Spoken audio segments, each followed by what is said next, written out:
وہ ایک چھوٹا سا کتبہ لگا ہوا ہے، اس پر لکھا ہوا ہے اِلَى کَفِّ العباس الایمن، یہ راستہ اس جگہ کو جاتا ہے جہاں عباس کا دایاں شانہ قلم ہوا تھا۔ تھوڑا سا آگے جائیں، لکھو اِلَى کَفِّ العباس الایسر، یہ راستہ اس جگہ کو جاتا ہے جہاں عباس کا بایاں شانہ قلم ہوا تھا، وہ لکھا ہوا ہے یہاں دایاں شانہ قلم ہوا تھا۔ دایاں شانہ قلم کروانے کے بعد فرمایا واللہ ان قطعتم یمینی فإنی احامی ابدا عن دینی، کیا ہوا اگر تم نے میرا دایاں شانہ قلم کیا ہے، میں جب تک زندہ ہوں اپنے دین کی بھی حمایت کروں گا اور صادق اور امین رسول کے نواسے کی بھی مدد کرتا رہوں گا۔ دایاں شانہ کٹ چکا ہے، دونوں شانے کٹوا چکے ہیں۔ ہاں، اس کے بعد تھوڑا سا تصور کرے نا، دونوں شانوں کے کٹنے کے بعد مشکیزہ کو اس وفادار نے اپنے دانتوں میں لیا اور خیمگاہ کی طرف تیزی سے بڑھ رہے ہیں۔ ایک منزل وہ بھی آئی کہ مشک سکینہ کو تیر لگا، پانی بہہ گیا، اور پھر اس کے ساتھ ایک ظالم نے آگے بڑھ کے گرز کا وار کیا۔ اس کے بعد کے مصائب آئیے اسی علمدار کی والدہ گرامی ام البنین سے سنتے ہیں۔ ہاں، جنت البقیع کے مین گیٹ سے داخل ہوں، آپ کے وہ بائیں طرف تھوڑے سے فاصلے پر ام البنین اور رسول خدا کی دو پھوپھیوں کی قبریں ہیں۔ جنت البقیع کی دھوپ میں بیٹھ کے اپنے 4 بیٹیوں کے مرثیے پڑھا کرتی تھی، اور مروان جیسا سنگ دل جب سنتا تھا اس سے بھی رہا نہیں جاتا تھا۔ اس میں فرماتی تھی مدینہ والوں، تمہیں پتہ ہے میرا نام ام البنین نہیں ہے، میرا نام فاطمہ ہے، مجھے اپنے 4 شیر جیسے بیٹوں کی وجہ سے ام البنین کہا جاتا ہے۔ آج کے بعد مجھے جس نے بھی بلانا ہو، پکارنا ہو، فاطمہ کے نام سے پکارے۔ اپنے شیر جیسے بیٹے یاد آ جاتے ہیں۔ اس کے بعد پھر عباس سے مخاطب ہوتی ہیں، اپنے شجاع اور بہادر بیٹے سے مخاطب ہو کے فرماتی ہیں بیٹے عباس، مجھے کسی نے بتایا کہ ایک ظالم نے تیرے سر پر گرز کا وار کیا تھا، میں سمجھ گئی کہ اس وقت تیرے بدن پر تیرے بازو نہ ہوں گے۔ مجھے معلوم ہے بیٹے تو کتنا بہادر تھا، مجھے معلوم ہے تو کتنا طاقتور تھا، کسی سپاہی کی کیا مجال کہ تیرے دونوں ہاتھ سالم ہو اور اتنا قریب آ سکے کہ تیرے سر پر گرز کا وار کر سکے۔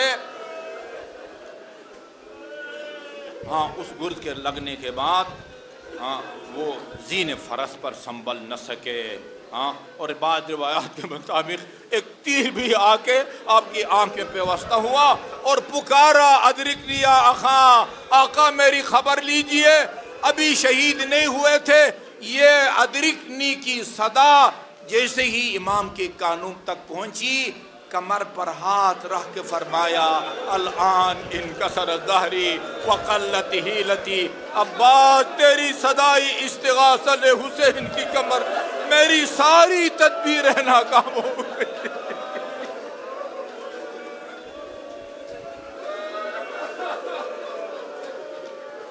فہوى لمصرع الحسین وطرفه بین الخیام وبینہ متقسم۔ عباس کی طرف امام حسین وہ فرات کی طرف روانہ ہوئے۔ یہ مرثیہ نگار کہتا ہے امام کی ایک نظر خیمگاہ پر تھی کہ کوئی حملہ نہ کرے، اور ایک نظر علقمہ پر تھی، عباس پر تھی۔ عباس کے قریب پہنچے اور پاس بیٹھ گئے۔ آقا نے علمدار نے عرض کیا فرزند پیغمبر، میں آپ کی زیارت کرنا چاہتا ہوں آخری، مگر ایک آنکھ میں خون ہے اور دوسری آنکھ میں تیر ہے۔ امام نے اپنے دامن سے خون کو صاف کیا، زیارت کا شرف حاصل ہوا۔ اس کے بعد آپ نے اپنے دونوں ہاتھ علمدار کے بدن کے نیچے رکھے۔ بعض روایات میں ہے وہاں امام کو دیکھا گیا جعل یکفکف دموعہ بکمہ، علمدار حسین کے پاس جا کے امام اپنے آستین سے آنسو مسا پوچھتے جاتے تھے، اور دونوں ہاتھ عباس کے بدن کے نیچے رکھے۔ آقا کیا کرنا چاہتے ہیں؟ کہا کہ میں تمہیں خیمگاہ لے کے جانا چاہتا ہوں۔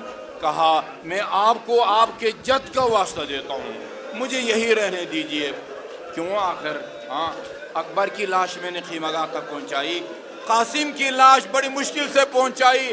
تمام اصحاب کیوں خیمگاہ نہیں جانا چاہتے ہو؟ کہا میں آپ کی بیٹی سے وعدہ کر کے آیا تھا. انی استحی من ابنتک سکینہ، مجھے آپ کی بیٹی سکینہ سے شرم آتی ہے اور حیا آتی ہے. ہاں ایک وجہ اس کی یہ ہے، اور دوسری وجہ آپ نے دیکھا بین الحرمین کتنا فاصلہ ہے. حسین کی قبر اور عباس کی قبر میں بہت فاصلہ ہے. بات کہتی ہے ایک وجہ ہے، اور دوسری وجہ یہ ہے کہ عباس کے بدن کی کیفیت ایسی نہیں تھی کہ حسین اٹھا کے ان کو خیمگاہ کو لا سکیں.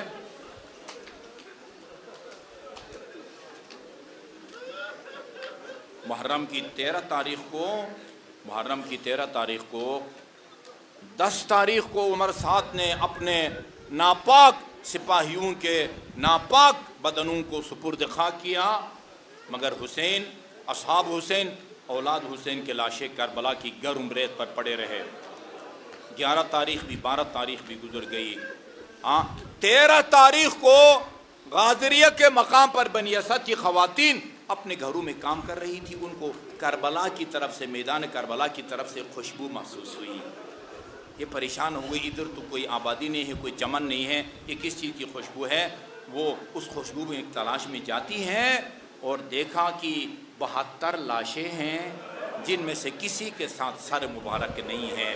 سمجھ گئی یہ شہداء کربلا کے لاشیں ہیں. واپس آئی اور اپنے مردوں سے کہا ابھی بھی تم نے حسین کی مدد نہ کی زندگی میں، اب بھی رسول کے سامنے سرخرو ہونے کا موقع ہے، جاؤ اور ان بے سر لاشوں کو غسل اور کفن دے کے دفنا دو. کہا کہ ہمیں ڈر ہے ابن زیاد، عمر سعد ہمارے بچے مروا دے گا مکان. ان خواتین نے کہا غیرت مند خواتین نہیں جاتے، ہمیں اوزار دو، ہمیں گنٹی بیلچے دو، ہم جا کے ان شہداء کے لاشوں کو دفن کریں گی. تسلی دی، نہیں ہم تمہارا امتحان لے رہے تھے، ہم جاتے ہیں. اوزار لے کے یہ روانہ ہوتے ہیں، اور تھوڑی دیر جانے کے بعد نظر پڑی یہ خواتین بھی پیچھے پیچھے آ رہی ہیں. بنی اسد ایک مومن نے پوچھا کہ ہم نے تمہیں یقین دلایا تھا، پھر تمہیں آنے کی کیا ضرورت تھی؟ یہ بیویاں کہتی ہے ہم نے سنا ہے حسین کے ساتھ حسین کی بہنیں بھی تھیں. ظالموں نے جی بھر کے بھائی کی لاش پر علی کی بیٹی کو رونے نہیں دیا. ہم علی کی بیٹی کو جا کے پرزہ دیں گے، ہم علی کی بیٹی کے ساتھ مل کر روئیں گی. امام زین العابدین بطور معجزہ کوفہ اور شام کی راہوں سے ہتھکڑیاں اتار کے، گلے سے خاردار توق اور وزنی بیڑیاں اتار کے بنی اسد کی مدد کے لیے پہنچے. یا وہ شہداء کے لاشوں کا دفن کا سلسلہ شروع ہوا. وہ کچھ جوان آئے بنی اسد تھے اور امام سے پوچھا کہ بزرگوں اس وقت تک معرفت نہیں تھی، یہاں سے تھوڑے سے فاصلے پر ایک دراز قد جوان کی لاش ہے. ہم نے اس کو اٹھانے کی کوشش کی، ایک حصے کو اٹھاتے تھے دوسرا حصہ زمین پر گر جاتا، حصے کو اٹھاتے تھے تیسرا حصہ. کہا وہ میرے چچا علمدار کی لاش ہے. خدا جانے وہ کس طرح امام زین العابدین نے چچا کے پاش بدن کو دفن کیا ہوگا.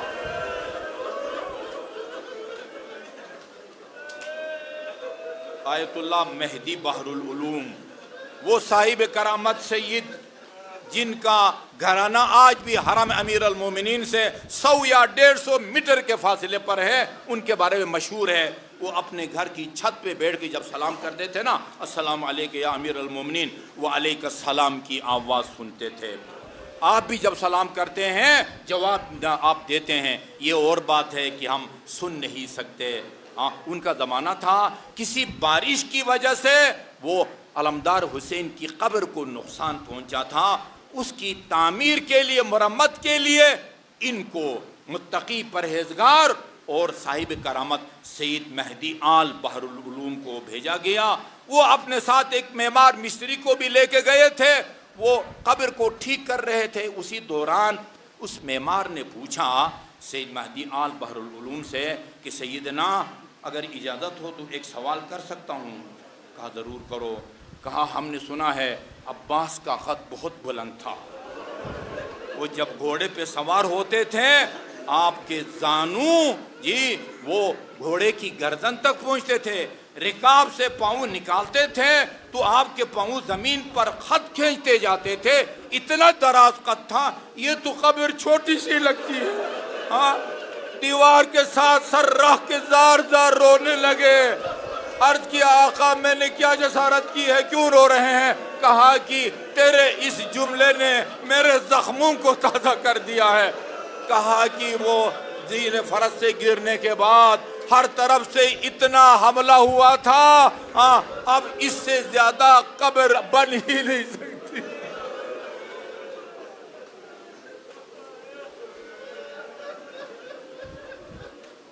علامہ صادق نجمی رحمۃ اللہ علیہ انہوں نے سخنان امام حسین کے نام سے امام حسین کے خطبات کو یکجا کیا ہے۔ مولانا علی مرتضیٰ زیدی اللہ انہیں صحت اور طول عمر دے، انہوں نے اس کا ترجمہ کیا ہے اردو میں، خطبات امام حسین کے نام سے۔ وہاں علمدار حسین کے حالات میں، شہادت میں یہ لکھا ہے کہ کربلا کے ایک خطیب نے، ایک بندے نے خواب دیکھا اور اس نے حضرت عباس کو اور کہا فلان جو خطیب ہے کربلا کا اس سے جا کے کہو تم جب مصائب پڑھتے ہو تو عزاداروں کو میرے پورے مصائب نہیں سناتے، میرے پورے مصائب مظالم سنایا کرو جو مجھ پر ڈھائے گئے۔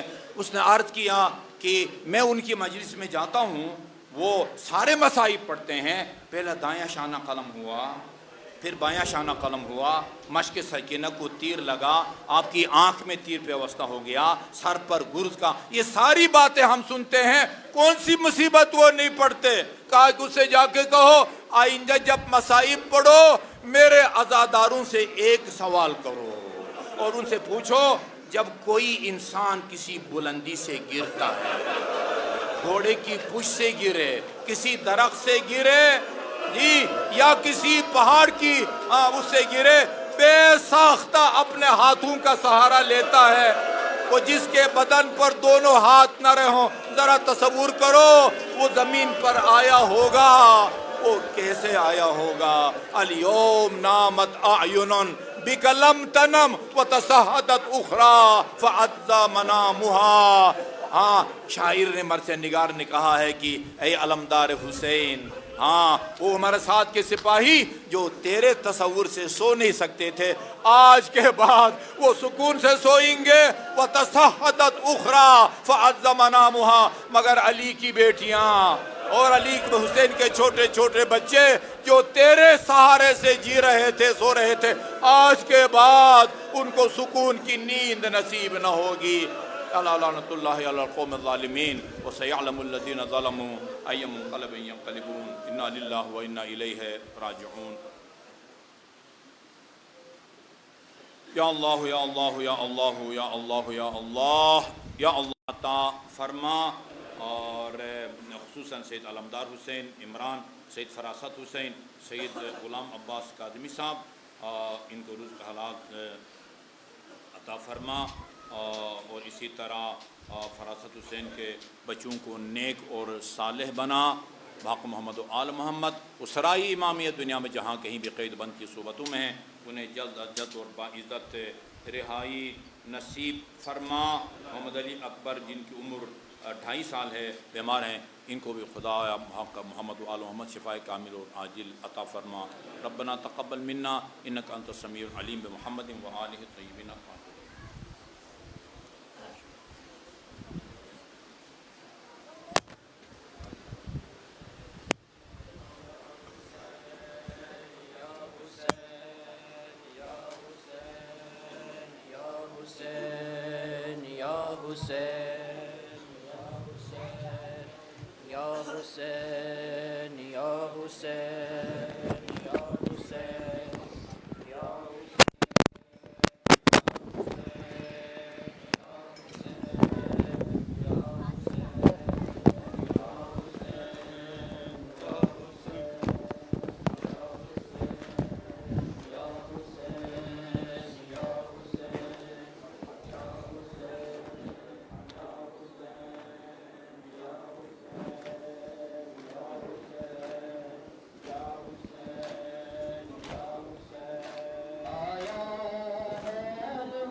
Jai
حسین یا حسین